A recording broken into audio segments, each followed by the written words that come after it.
thought you've lost it. Okay. Hi, everybody. Welcome to Exit Strategies, Grow with the End in Mind. I was just telling everybody that this webinar is going to be recorded today, and we are going to send you an email later today or tomorrow with a link to watch the recording. So feel free to ask any questions today that you like. You don't have to take a lot of notes. You're going to have a copy of this presentation, which is great. Okay, so I just want to say hi, everybody. My name is Kathy Burrell, and I'm the WeBC Client Services Coordinator. And before we get started, I'd just like to acknowledge that we're gathered here today on the traditional and unceded territory of the Okanagan Syilx people. We recognize, honor, and respect the presence of Indigenous people, past, present, and future. I'm coming to you today from Kelowna. So, if you'd like, if you're not sure what traditional territory you're located on, I invite you to just give us a little note in the chat with your first name and the city or town you're from. Jen is going to post an Indigenous map, which is going to show which territories you are, where you are in BC. And so if you'd like to know, go ahead and click on the map and sort of you'll know where you are. We'd like to also hear from any of you after the webinar. When we're finished, probably 2 minutes to 11, we're going to post a feedback poll. And we'd like you to stay if possible, participate in the feedback poll because we're interested in making sure that the content that we give you as clients of WeBC resonates with you, that it's something that helps you with your life and your business. So if you've got a burning question, you've got an idea for a webinar, there is a place on the feedback poll where you can type that in, or please send us an email to to hello@we-bc.ca, and we'll make sure we take a note of it. I want to let everybody know too that this is going to be a really interesting topic today. I'm a former retailer, former fashion designer, clothing wholesaler, and I had a business for 18 years. So I ended up closing my business and not selling it. And I was talking to Jessica earlier saying, I don't know why I didn't consider it, but all of you are lucky because you get to consider it today. Okay, I just wanted to do, there we go. I wanted to do a little blurb about what we offer here at WeBC. So what do we offer? We provide support for your small business journey. We offer financing to get your business started and operating capital to fuel your growth. We offer more flexibility than traditional lenders because we take a holistic approach and provide loans based on your business's viability, not based on formulas. And I'll just say, if any of you have looked to apply for a loan from a bank, you know what I mean. This means we provide loans to a diverse range of women-owned businesses and support you with integrated services, including complimentary training, mentoring, and business advice. So if I could say there's one reason that you should apply to WeBC for a business loan, it would be that. If we finance you and the term of your loan is 5 years, we would provide you not only with the loan, but we would provide you with complimentary mentoring and business advising for the entire 5 years, which means at any point, you can call us up, send us an email, and somebody will get back to you to help you with whatever your business problem is or your wonderful opportunity in your business. So that's the pitch there. From essential business skills development to personalized business advice, we know the right questions to ask and the right resources to connect you with. In our mentoring programs, you can connect with a network of women entrepreneurs and experts all around BC who can support and inspire you. And I'll say to any of you on the call today, if maybe you've ran your business for a couple of years and you're interested in exiting it, we would love you to be a mentor with us. So we have a mentoring page, and if you want to sign up as a mentor or a mentee, we'd love that. You can learn more about our services at we-bc.ca. That's our website, which Jen will put in the chat, of course. And sign up for our e-blast newsletters to get notified of new programs as we have just a ton of great offerings coming up. So our e-blast newsletter is a sort of one-stop shop. If you got it in your you got it in your email once a month, and you see a great session like this one today that you'd like to sign up for, you can sign up right from the email. So it's very efficient. Okay, so let's get to today's webinar. All right. Um, do you plan to sell your business someday?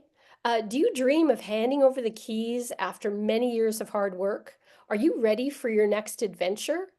There are many reasons you might plan to sell your business, and the key to a successful exit lies in building value throughout the life of your business. And Jessica is going to explain that.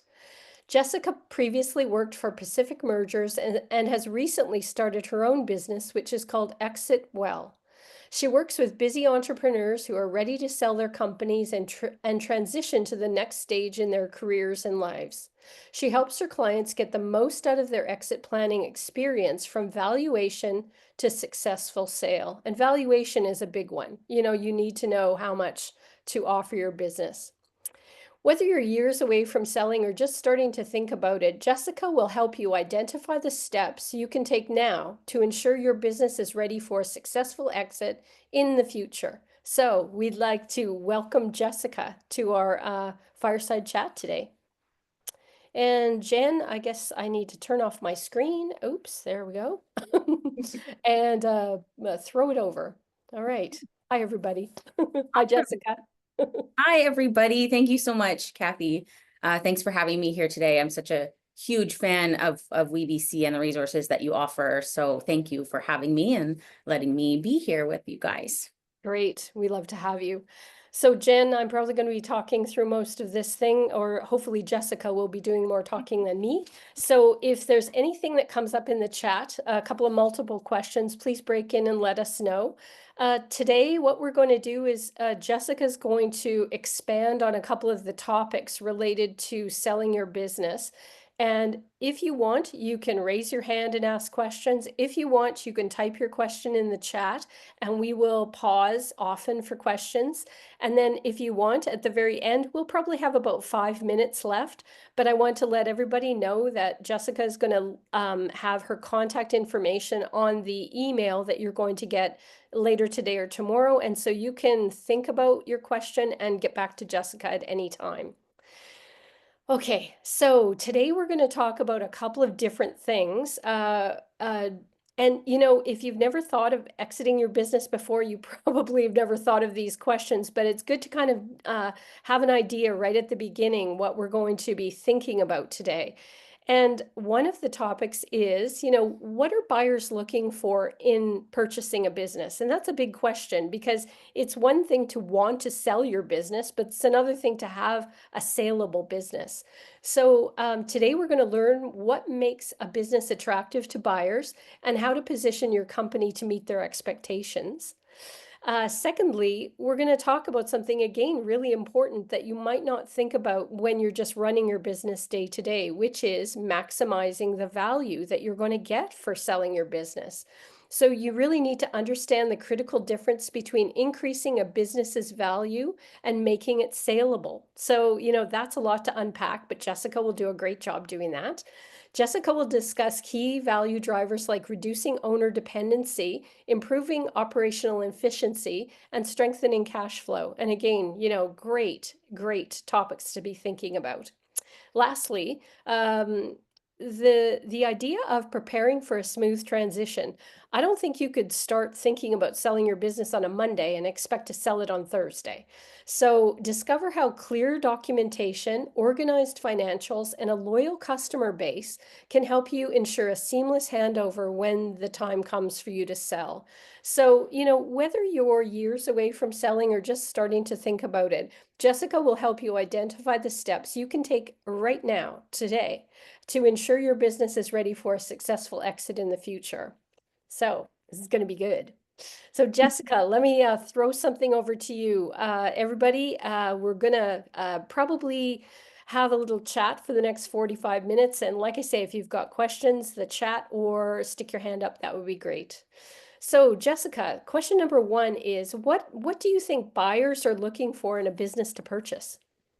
So, like Kathy mentioned, there are lots of avenues for when you're ready to exit your business. And today, what I'm going to focus on is mainly if you're trying to sell it. And most of the things that you want to do when you're getting ready to sell it will also benefit you for pretty much any other kind of exit pathway. So they're good things to know regardless of where you end up going. But when you're talking about buyers specifically, if you go to the open market to sell your company, there are different things that they're going to be looking for. You might find a strategic or a synergistic buyer who wants to buy a competitor or a similar company. So they're looking for things where how your company fits in with theirs in a certain way. You might be finding that for a smaller company, you'll find someone like a lifestyle buyer. They're looking to buy a job, essentially. They're looking to, instead of start a company, buy one and run it in the day-to-day. Or lastly, maybe a financial buyer. And that's for larger companies, you might be looking at private equity groups or other investors that are really just looking at it from a financial perspective to find that return on their investment. But financial buyers are not the only ones that are looking for that return. Any of those buyers are really looking for a return on that investment. That's what they're looking for. So it's how you showcase your business in a way that makes sense for them from an investment perspective. If they put the money in, what are they going to get out of it? And one of the things that you want to think about when you do that is stepping away from the business and looking at it on its own without you in it. We'll talk about owner dependency a little while later, but that's one of the ways that you want to like look at your business as its own entity, not from the perspective of you being in it. That's great. Yeah, I mean, I had a clothing store for 18 years, and I mean, my customers to remember the name of my store. The store is called Cavern Clothing. They used to call me Kathy Cavern, and I always used to think to myself, yeah, that's one thing. If the business is just me, it's difficult if I'm gone. Yes. And yeah, I had a lot of people over the years, talk about like, oh, I'd love to have a business just like this, and then that should have been a clue to me that maybe that would have been a good idea. So that's Yeah. great. And then Yeah. those are the kind of potentially like lifestyle buyers that you might be looking Yes. for if you have a smaller company where you want someone who wants to have what you had. They Yeah. are harder to find because there are typically less of them. But it is something that's out there. You can find someone who wants to have the same lifestyle that you had, and they can do that through actually purchasing a business rather than building. Yes, that's great. And Jessica and I were talking earlier about the idea that, if you're thinking of starting a business from scratch, it is a lot of work. I mean, I'm not saying it's not worth it. It is, it's wonderful. But on the other hand, buying a business, a viable business, with built-in customers, et cetera, I mean, for some people, that is just a fantastic alternative. So, Jessica, can you explain a little bit about what the difference between value and saleability is? Absolutely. So most of the time when we think about a business's value, we're thinking about the number. You might have heard people refer to multiples before. I got 3 times whatever for my business. Usually when we're talking about that, that's the value in kind of a more simplified form. You're looking at usually either your seller's discretionary earnings or your EBITDA, and you're going to multiply that by a certain amount based on various factors. And that's going to give you kind of a number or a range that your business is worth. Depending on where you get that valuation done, it might come in a little bit different. There's lots of nuance to it. But that's kind of what you're thinking of when you think of the value. It's that number that you could go to the market and put a list price on your business, or have some competition and get someone to offer you a certain amount of money. The saleability is typically the risk factor. So even if your business is profitable, there might be things about it that make it more risky, which is then going to make it harder to sell, and it's going to drive down that value. So your saleability impacts your value a huge amount, either up or down. And those are they're very intertwined, but they are two different things. The risk factor is really the saleability of your business. Can someone take it over? Can they maintain the operations that you have going? Or if they come in and you leave, is it going to fall apart? Hmm.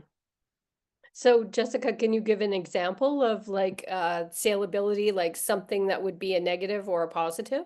Yeah, so things that impact that risk would be things like if you have all of your processes and procedures written down, and someone can come in and look at them and say, okay, I see how you do this, how things work, then they can come in and they can learn how to run the business faster. And they don't have to worry about you leaving with all of that information in your head and then them being like, okay, wait, I don't know how to fulfill the orders. I don't know how to make the product, whatever it is, the type of business that you have, those things are going to be different. But having those procedures written down is one thing that buyers are often looking for to decrease the risk for them. Great. And just a little WeBC pitch again. We have something called SMART programs, and they're all listed in our website. And one of the programs is called Operations. And essentially, at the end of this SMART program that you work through for 90 days, you're going to have your own operations manual written for your business. And again, that's what Jessica was referring to. Policies and procedures. I mean, who do you deal with? How do you deal with them? How do you pay them? How do you get paid? Like all those sorts of things. When I started my business, it was hilarious. I started in wholesaling, and I was wholesaling clothing to other companies. And so I knew how to do that.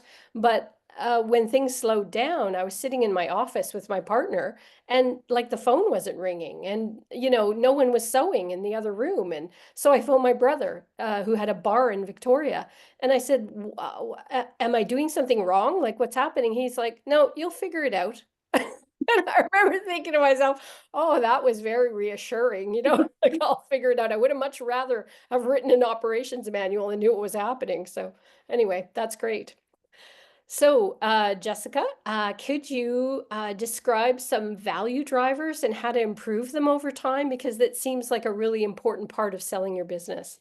Yeah, so the value drivers are, the name sounds, things that are going to drive the value up. Theoretically, if they're done correctly, they could also drive the value down if they're not done or they're missing. So those are the types of things that will impact both your salability and your actual number value, that number that you can put on the market. One of the ones that is important for businesses of almost all sizes is owner dependency.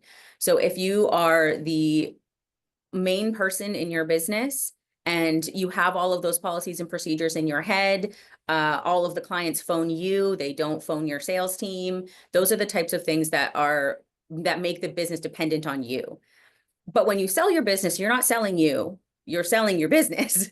So if they can't use the things that you have, the tools or whatever it is that you've been using, then it's not going to be worth the same amount as if you had stayed there. So decreasing that owner dependency is a big piece of making it like long-term sustainable for the buyer and making it worth more. A good way to test for that, which I know can be difficult for some people, is to get your business to the point where you can take long holidays, which everybody wants, right? You want to be able to take a long holiday. That sounds amazing. But also I know from experience that it can be very, very hard. So it's not something that you necessarily can do tomorrow. You're not just going to go away for 3 weeks and then be like, "Hey, hope it goes well."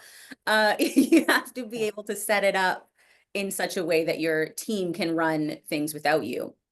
So small ways to do that are to think of things that are like one task or one thing that you can take off your plate and put on your team's plate. Maybe it is sales, right? Maybe you want to get the sales onto one of your team members and you can say, "Okay, every time I get a sales call, I'm going to do it with you for a little bit, and then I'm going to let you take it from there. I'm going to have all the sales calls go to these people." And then building out the procedures for sales so that's not dependent on that person either. It's a process that hopefully anybody or people that you hire can replicate. So those are the ways that you can decrease your owner dependency over time in such a way, hopefully, that eventually you can not be involved or be involved very little at the point that you actually sell the business. Great.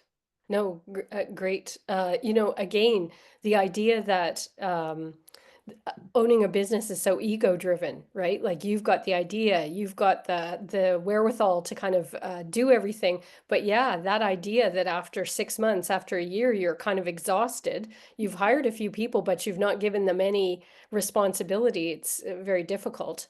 So related to what you were saying, Jessica, so as a value driver, do a lot of people saying that they're going to sell their business, if the owner were to stay on for 3 weeks or 6 months or something like that to ease the transition, even if they don't have as many things as they probably should written down or whatever, is that something that affects the value of the business? Like, is it a plus or a minus or a neutral?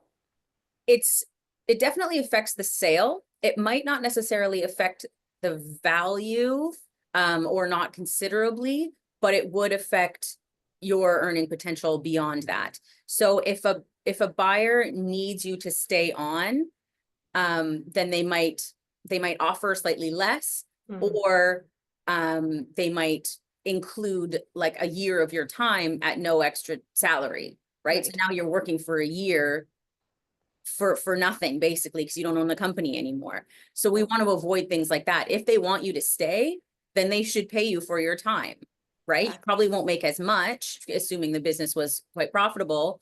You won't make as much running it for someone else, but you still should be paid for that time. Okay. But if your business is very risky without you, then the buyer is able to justify that negotiation that you need to stay. So it does impact your saleability considerably, and it can impact the amount that they offer you. Hmm. Great. Great stuff. Does anybody have any questions before we go on to a few more points that Jessica wants to get to? Anybody have any questions about saleability or value, anything like that? I can hear you all thinking. That's okay. All right, we'll keep going for a while, but let us know. You can type it in the chat or you can raise your hand, so feel free. Let's talk a little bit about owner dependency as we have been talking. Why is it, owner dependency? Why is it an issue? Are there ways to fix it? And how well your business runs without you is like a key metric, especially for smaller companies. So, keeping competent management in place when there's a new owner, that must be quite tricky, like, and again, is that part of the negotiation or, yeah.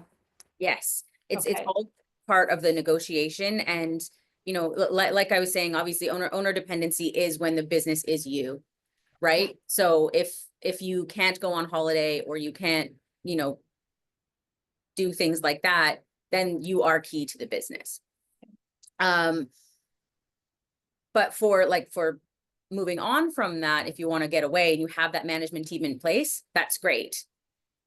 But you also want to make sure that they are planning to stay beyond the sale. Because if you sell it and then they all leave for whatever reason, that is also a high risk to the buyer. So sometimes the Yeah. buyer will want to meet your management team, or they'll want to know a lot about your company culture, because that will suggest, if you have high turnover for staff, Yeah. that also can increase the owner dependency, because every time you lose someone, you have to come in Yeah. and fix it, right? So the longevity of the staff, meeting the staff, those are all things that come into the negotiation when you are selling. And that is such an issue these days, getting people to work, and knowing, even for the owner to leave you a job description. So, in the operations manual where you know what you're looking for, um, I don't know what you think about the idea of, again, when you're buying a business, there sometimes is a dichotomy, or selling a business, like you want the new person to carry it on, but sometimes the new person wants to get in and blow it up, and then you think to yourself, why did you buy the business? Like, is that a thing? Absolutely. And it's kind of hard to say one way or the other. There's no 100% way where you can guarantee it's going to go one way or the other. You don't get to decide that. If you decide to sell your business, ultimately it's going to end up belonging to someone else, and it's up to them what they do to it. So Right. usually we talk about a lot about finding the right fit for the Yeah. buyer. You want to find someone who has the same goals as you. They might have a little bit of a different way of going about it, but ultimately they have the same idea, or similar idea to what you had, ideally. Yeah, That's not for always going sure. to happen. No. Sometimes you might need to sell it, or you might want to sell it because you have other things that you want to do, and you say, okay, this is what I had hoped, but I'm willing to let them change it or do whatever they want.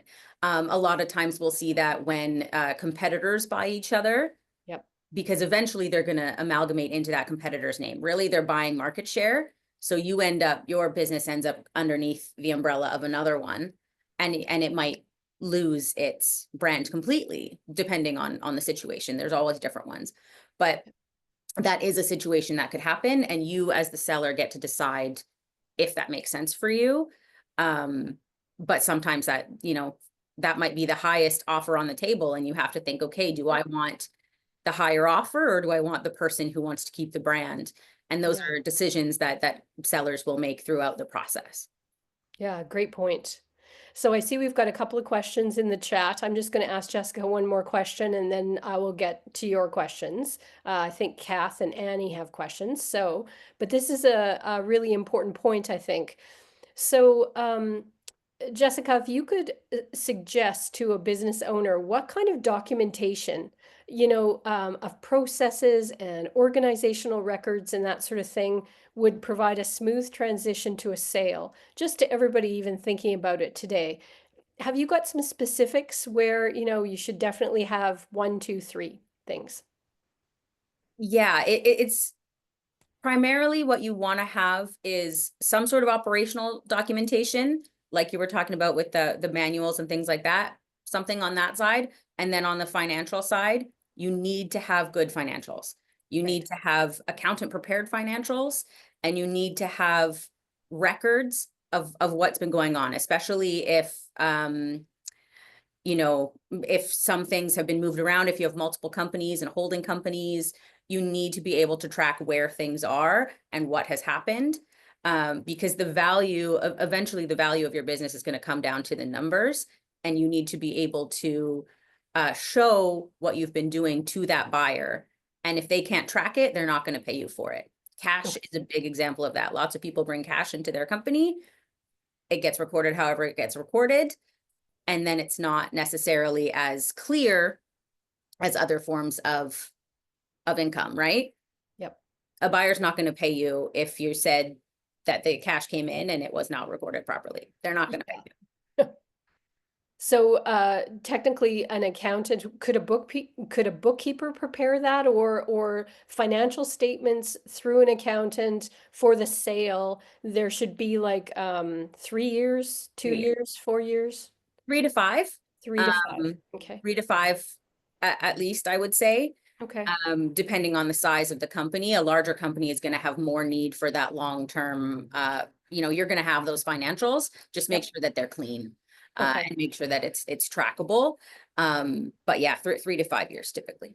Yep. And you're looking for something that indicates, year over year growth, or, sort of like expenses going down, maybe profit going up, something like that. Like it has to look, Exactly. yeah, it has to look attractive. Yes, those are the So, things you're looking for. And if you have a down year, that's not necessarily a bad thing no, if you can show what's been happening. So right. like COVID is a good example of that. I had lots of clients during COVID where they were going like this, and then they went like this, Yeah. and then they had to show coming back up, a year or two's worth of financials where we can see, okay, that was an anomaly.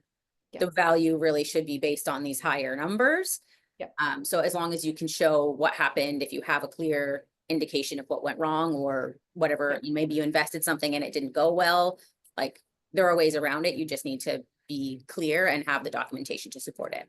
Yeah. I mean, you don't have to be perfect, but you have to be honest, like, and you have to show why somebody should pay you for your business. So, yeah. And again, talking to your accountant about that, just so you know, like how to explain what's going on is excellent. And it might cost you a couple of $100, but in the long run, it'll save you a lot of money, maybe get you more for your company. Okay, so we've got a couple of questions. Does anybody want to unmute themselves and be number one question person? I had Kath, I had Annie, I had a coach. Anybody? Hello. Hello. Hi, this is Annie. Hi, Annie. Hey, thank you for this. This is wonderful. I have a business that we mainly depend on farms overseas to do our products, and then we label them with our branding and we bring them here. Does that impact how you sell a business, or like for a buyer, for a strategic buyer, or a financial buyer? Do you have any Not, suggestions? yeah, not necessarily. I don't think it would necessarily impact you depending on the type of buyer. Depending on the type of product, you might find different buyers, if it's like a food product, for instance, we see lots of times financial buyers, private equity groups looking to get into the food space. And then we also see competitors looking to get into the food space. So it could depend. I don't think that would necessarily mean a certain type of buyer for you. But what I think would be important would be showing either contracts in place for getting those products from overseas, or anything that can help them de-risk a little bit, because the products are far away or wherever you're getting them from, it adds that element of risk. So anything that you can do to show the longevity would be helpful. But buying a business comes with risk anyway. So that's just something that they would know, and it would be whether or not they have the background support to take that on, if it's going to be a fit for the types of companies they already have. That's good, Annie. Thank you. Yes, thank you. Thank you. Next question, Kath. Okay, we can talk a little bit more and then we'll take a few more questions after. Sorry, I was just unmuting myself here. Go ahead. It's Carolina. Oh no, Catherine. Catherine. Yeah, my question was about exit strategy if it includes a business partner. Are any buyers interested in buying 49 to 51% of a business if you can show everything else? Great question. Yes, sometimes. It really depends on what the buyers are looking for. Sometimes you're more likely to get an investor that has some funds and they want to participate in a business, but they don't necessarily want to run it. So if your business partner is doing most of the running and we just need a cash inflow, definitely I hear from buyers looking for that all the time. Typically what we would do at like an M&A firm or something like that, they're going to sell 100% of the business, but not always. You can certainly sell a portion, depending on how many of the shares that you own. Great, thank you. Thanks, Kath. We'll have a third question if anybody's interested, and then we'll keep going. Just unmute yourself. Hi, it's Carolina. Hey, Carolina. I run a daycare center in Winnipeg, but we've moved to Kelowna about a year and a half ago. And so obviously our business, it's not dependent on us like it used to be, for sure not. So we're not working that as much as we used to, but we're just not sure when is the right time. Like I'm in my 40s. I can still continue on. I love children. I love what I do. I love mentoring my staff, but we do know we need to create an exit plan. And so my husband and I are just really want to do the operation stuff and get everything out of my head. But then how do you know that it's the right time? That's what we're struggling with. That's a good question. I think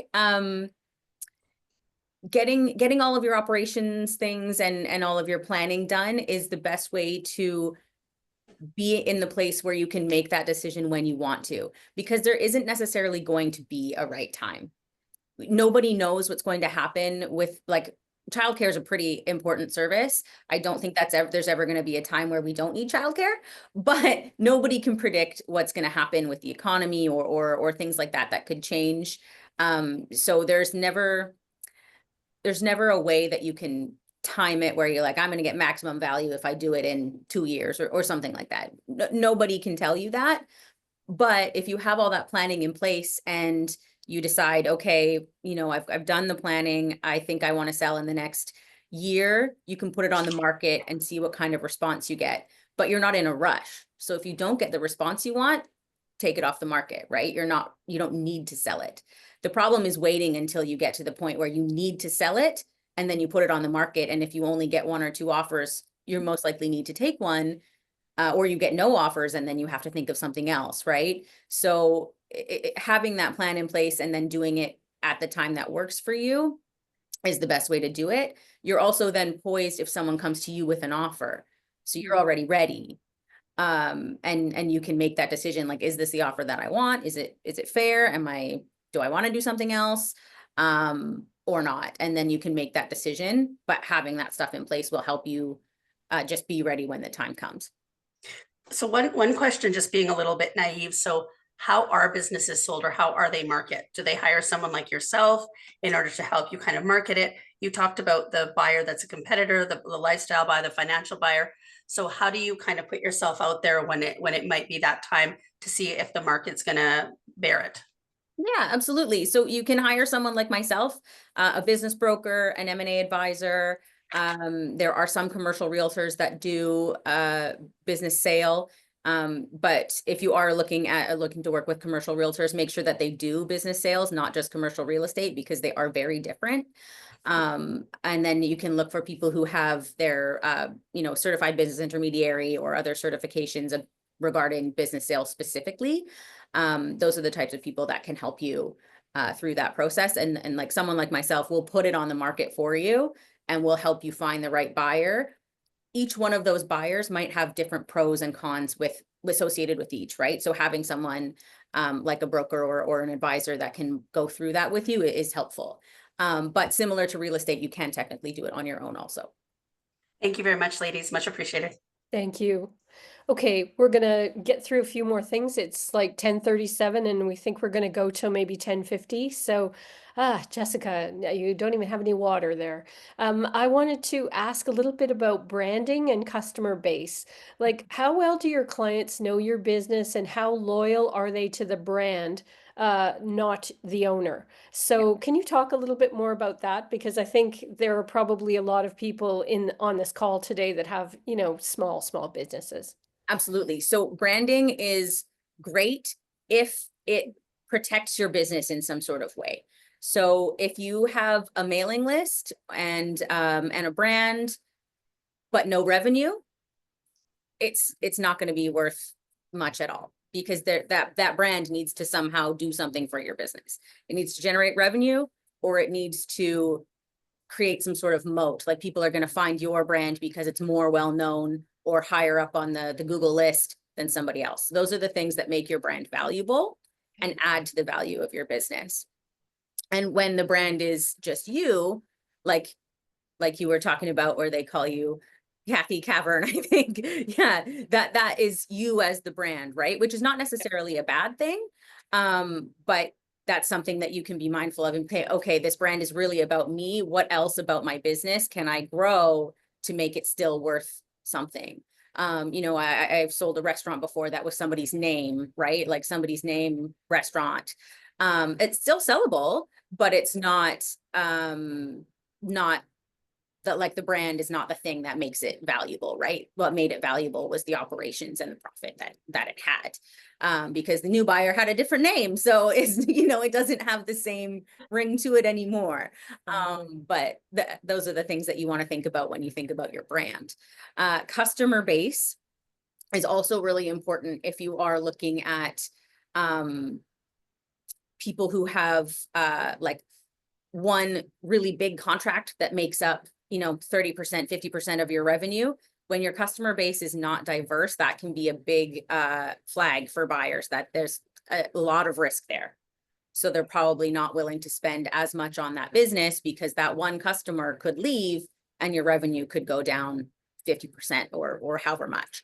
Yep. The rule of thumb that we like to use for customer base is to have no more than 10 to 15% max per one customer. Excellent. And a related question, again, market and competitive advantage. Where your business is positioned in the market, what your industry is doing, and how you stand out from your peers all add to the value. And again, I think it's, again, when you start a business, you think, oh, I want to start this business. This is what I'm doing. But you have to look around you and say, where are you? Like, are you lowest? Are you highest price? Are you right in the middle? What makes you special? Can you talk a little bit about that? Yeah, Related absolutely. to selling. Yeah. Yeah. And those, again, it's kind of similar to the brand piece. Those are the things that will help you drive sales, which drive profit and increase the price. Those are the things that also help you build that moat, so it's harder for someone to replicate what you've done. Right. So if it's hard to replicate, it'll be more attractive to someone to buy it because they can't go and create it on their own. Right. You know, a good example of that would be like landscaping companies. There might be a lot of them, and to start one, you don't need a huge amount of resources. You know, you could buy a lawnmower or some tools or whatever and start that type of business. But what about your business makes it more attractive? Usually it's that brand, or maybe it's your pricing, something about your competitive advantage that will make it more attractive to a buyer to want to buy that rather than starting it themselves. Great. Okay, we've got some time. It's 10:41 for some more questions, and then yeah, we'll wrap up. So yeah, any more questions? Just go ahead and unmute yourself. Hi, it's Michelle Riviere. I have a question. My business is a bit complex in that it has two distinct lines of business, and I don't think the same buyer would be interested in both. For example, one is a consulting business for developing natural health products and skincare. The other one is the actual products. We have some skincare products and as well adaptogens and supplements. So I constantly struggle with how would I approach this? Because I feel it would be two different buyers. Totally. And it might be, you might be right. One of the ways that you can approach it, and this would depend on the size, like that's something that we could maybe dig into more later, but you might want to separate them. As long as you have separate financials, you can then sell one or the other, depending on how they're structured. And your lawyer can potentially help you with that, structuring it in such a way that you can sell each piece separately. Or if a buyer really wants one piece of it and you make the whole thing a package deal, then they have to buy the whole thing. But that is a harder way to do it, I would think. Yeah. But those are things that you can really like dig into what you have, and then see how you can structure it, because there are different ways to do it. But I would tend to agree with you that you probably have two different kind of sets of businesses there. Great. Thank you so much. Thanks, Michelle. Anybody else? Questions?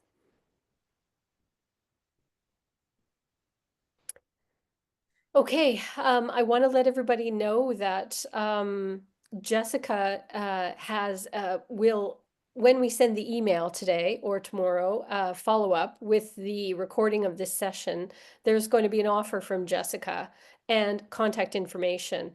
Jessica, do you want to say a little bit more about that? Yeah, just that if anybody has specific questions, business like the valuation and the sale and the exit strategy is so unique to the size and the industry that you're in, like all those different things. So if you have questions that are more specific to you, I'm happy to chat through them, and just, you know, whatever questions you might have. I know it's sometimes hard to think of them on the spot, or maybe they'll come to you later. Feel free to reach out to me. I'm happy to chat about it and just answer kind of whatever questions you might have. Yeah. That's great. Thank you. And Jessica, if you were thinking, you know, maybe in the next year of selling your business, can you talk a little bit about what sort of professionals you're going to need to get everything organized, and sort of like step one, like you need to talk to a lawyer or an accountant or you, or, you know, a real estate person if you own a space as well as a business, or, you know, how does that work?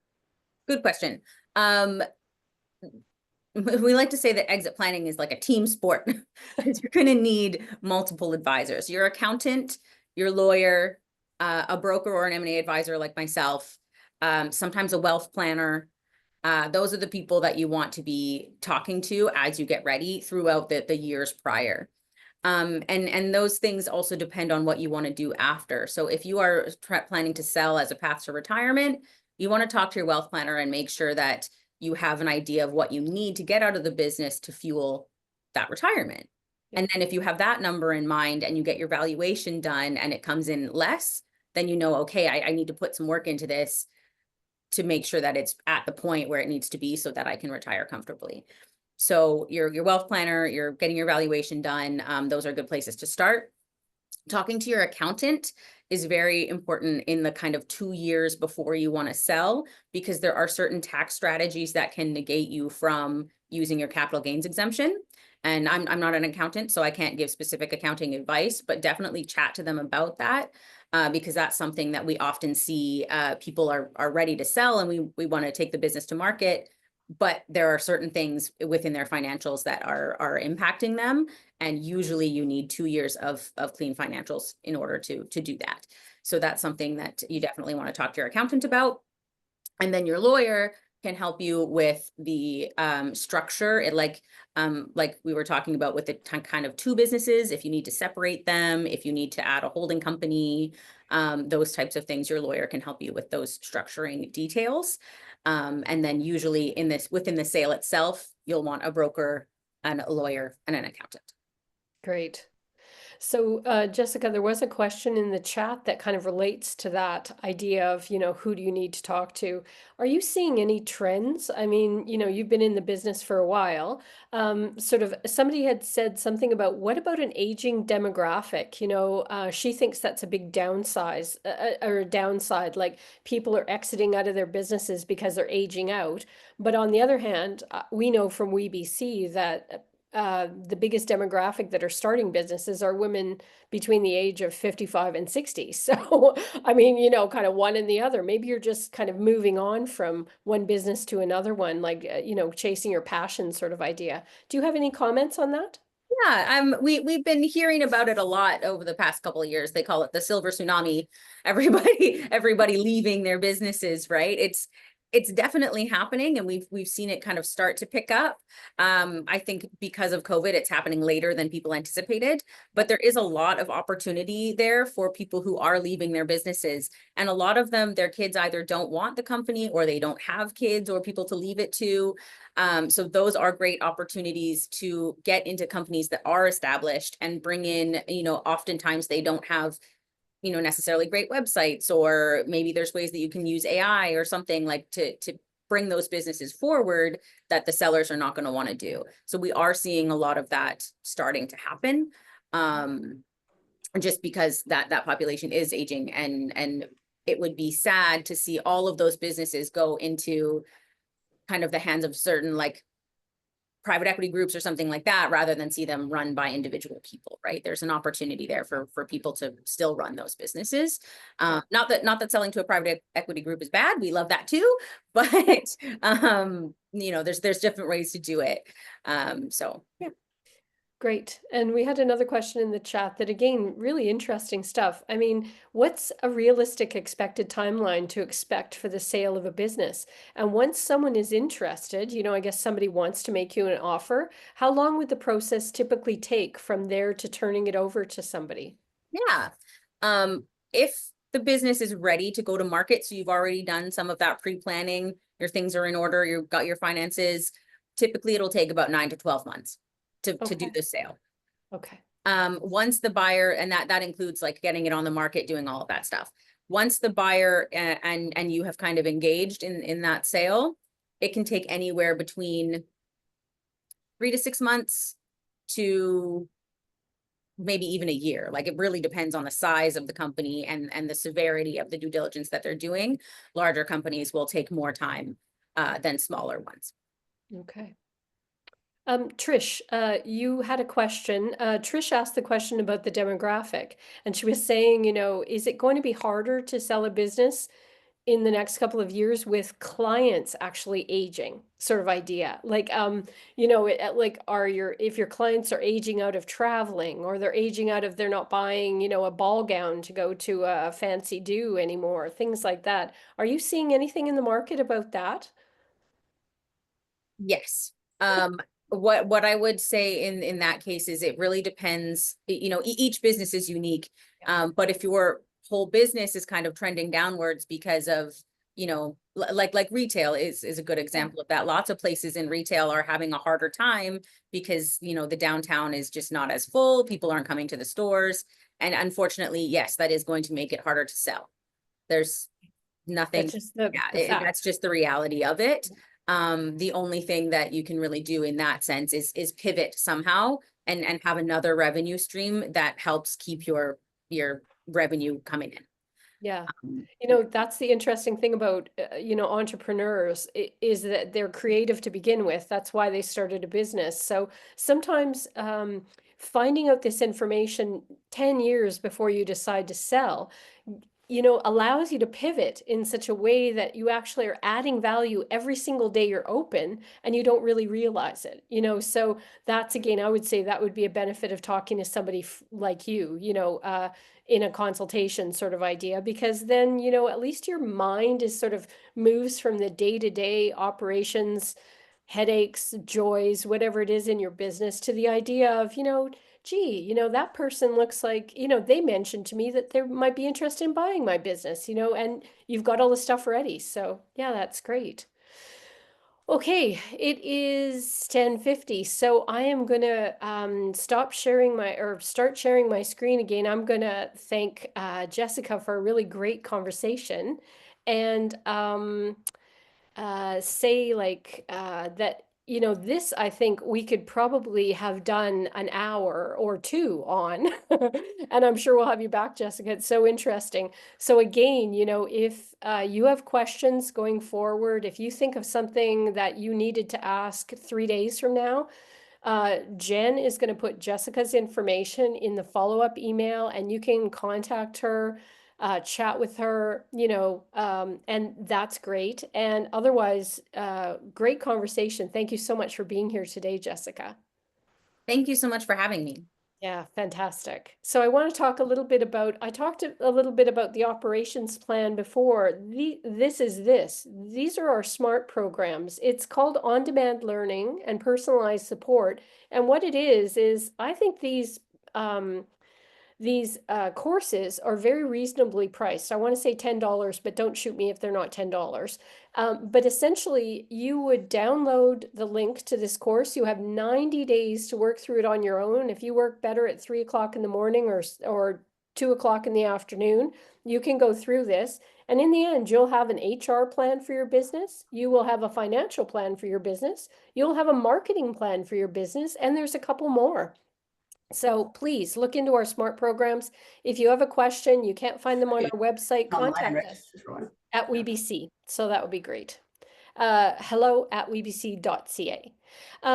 We have been running these classes as well, like these webinars for PAC, and PAC stands for Procurement Assistance Canada, and they're all about selling to the government.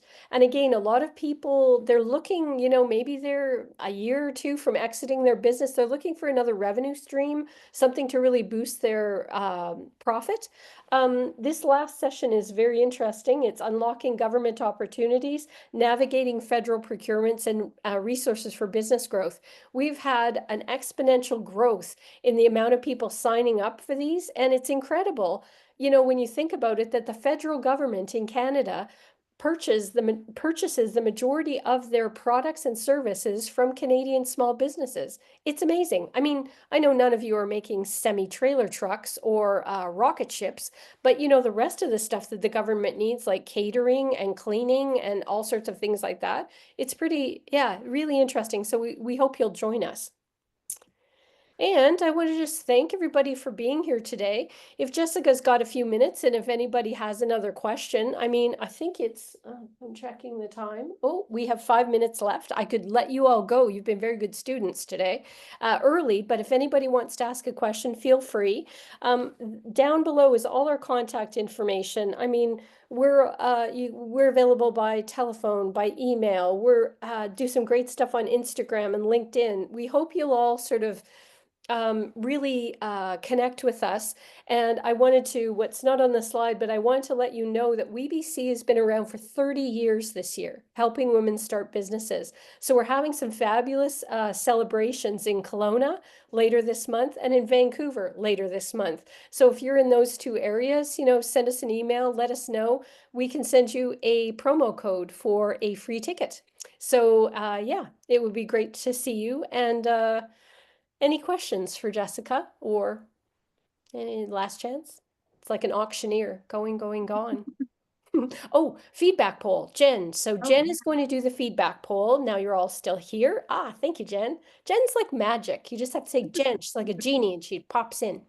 So please do the feedback poll for us. And if you have any ideas for other webinars or seminars you'd like to see, we'd love for you to put your ideas down in the feedback poll or send us an email, give us a call and let us know. We want to know that we're providing information that's valued for you. And I think, I learned a ton today, and I'm sure all of you did too. So we've got a few more minutes. Yeah, we've got 34 seconds to do the poll, and make sure you contact Jessica. It's a great opportunity for you to contact somebody that is in the business and could help you in this really important stage of your business, which is exiting. And yeah, so I just want to say thanks, everybody. And if you're done with the feedback poll, we'll see you next time. Thank you. Have a great day.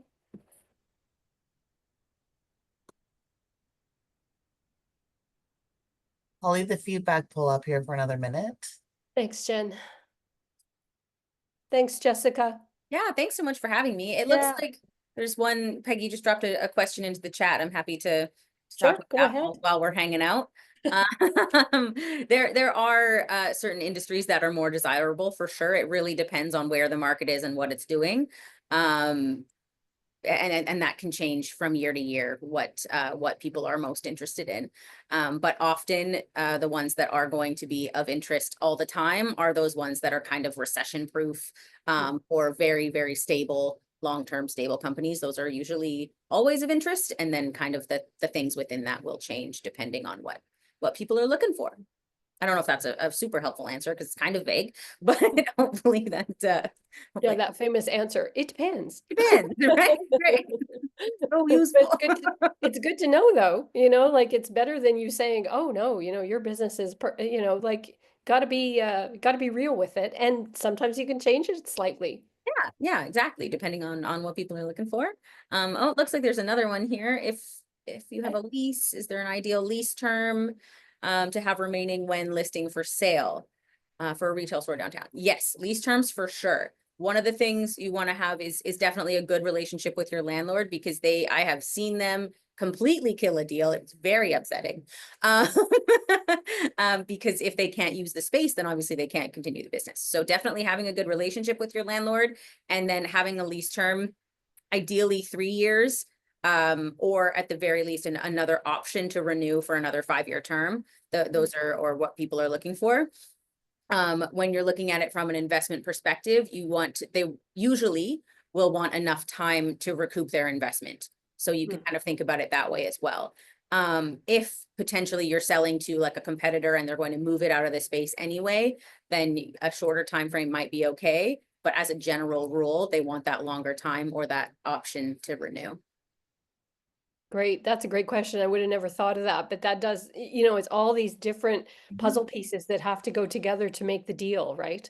So many things. Yeah, so many things. Oh, I think I missed one. Is there a valuation for goodwill? Absolutely. Goodwill is part of that valuation that you will get done.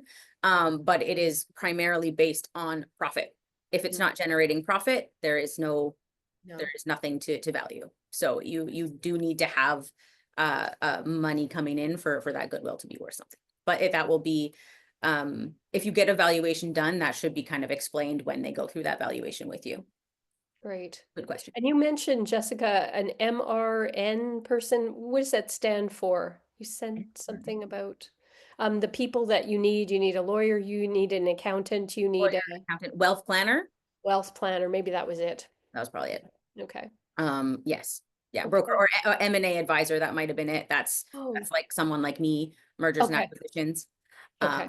Or business broker, kind of the same, depending on the size. Usually an M&A advisor would work with a larger business, a business broker, a smaller business.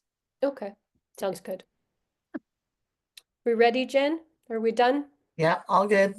Okay. Thanks, everybody. Thank you, I'll see you everybody. again. Jen will end the meeting. Bye, Jessica. Bye.